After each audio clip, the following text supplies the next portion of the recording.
যতদিন বাংলাদেশ থাকবে এবং পৃথিবী থাকবে, ইতিহাসে সেটা লেখা থাকবে, তাদেরকে সেই কলঙ্ক বহন করতে হবে। যতই ভালো ভালো কথা বলুক, কিন্তু তাদের সেই সময়কার অবস্থান আমরা ভুলি নাই, ভুলে যাবও না। বাংলাদেশ রাষ্ট্রকে সরাসরি আরেকটি দেশের, আমাদের পার্শ্ববর্তী দেশের একটা দাস রাজ্যে পরিণত করা হয়েছিল, একটা রাজ্যে পরিণত করা হয়েছিল।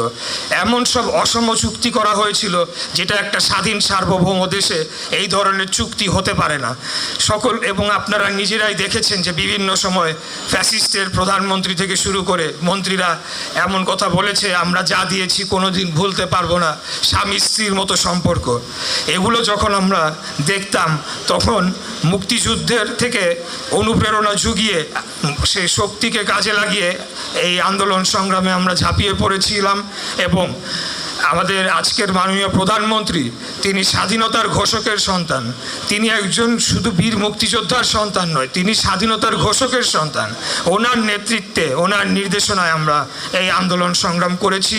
এবং এই আন্দোলন সংগ্রাম যতদিন লাগতো, আমাদের উদ্দেশ্য ছিল, আমাদের লক্ষ্য ছিল, জীবন যত যায় যাবে, যত বছর লাগবে, এবং প্রয়োজনে যদি কোনো দিন সশস্ত্র সংগ্রাম করারও সুযোগ আসে, ট্রেনিং নিয়ে যদি আবারও এদের বিরুদ্ধে যুদ্ধ করার জন্যে আমাদেরকে এগিয়ে যেতে হয়, সেই ধরনের মনোভাবও আমরা পোষণ করতাম।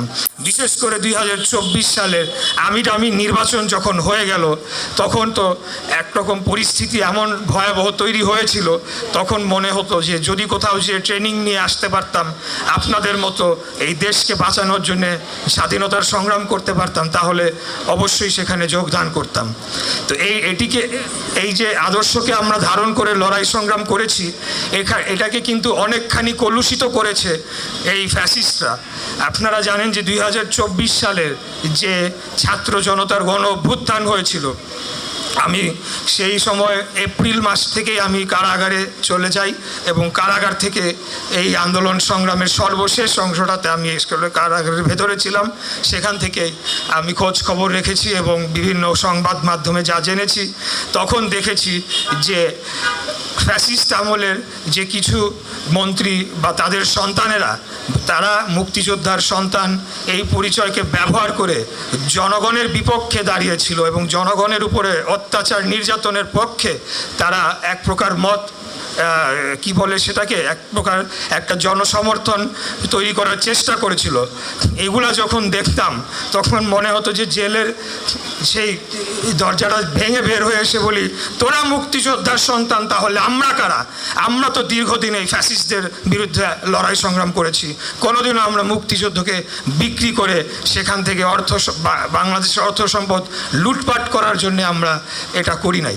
তাই আজকে আমি বলতে চাই, এই যে একটা বিভাজন তৈরি সৃষ্টি করা হয়েছিল, এবং পরবর্তীতে আপনারা লক্ষ্য করবেন যে 5ই আগস্টের পরে এমন একটা বয়ান দাঁড় করানোর চেষ্টা করা হলো যে বাংলাদেশ মনে হয় আগে আর ছিল না।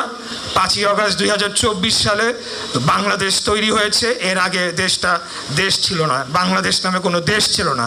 এবং এটার পেছনে আমি মনে করি সুপরিকল্পিতভাবে যারা 71 সালে মুক্তিযুদ্ধের বিরোধিতা করেছিল, বাংলাদেশের মানুষের বিরুদ্ধে তারা অবস্থান নিয়ে আমাদের মা বোনদের ধর্ষণ করেছে, মুক্তিযোদ্ধাদের হত্যা করেছে, তারাই চেষ্টা করেছিল 24-এর গণ অভ্যুত্থানের ঘাড়ের উপর ভর করে এই মুক্তিযুদ্ধকে মুছে ফেলা যায় কিনা।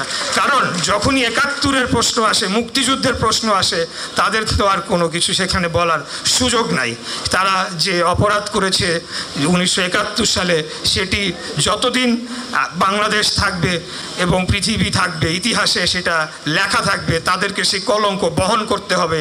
এখন তারা যতই মিষ্টি কথা বলুক, যতই ভালো ভালো কথা বলুক, কিন্তু তাদের সেই সময়কার অবস্থান আমরা ভুলি নাই, ভুলে যাবও না।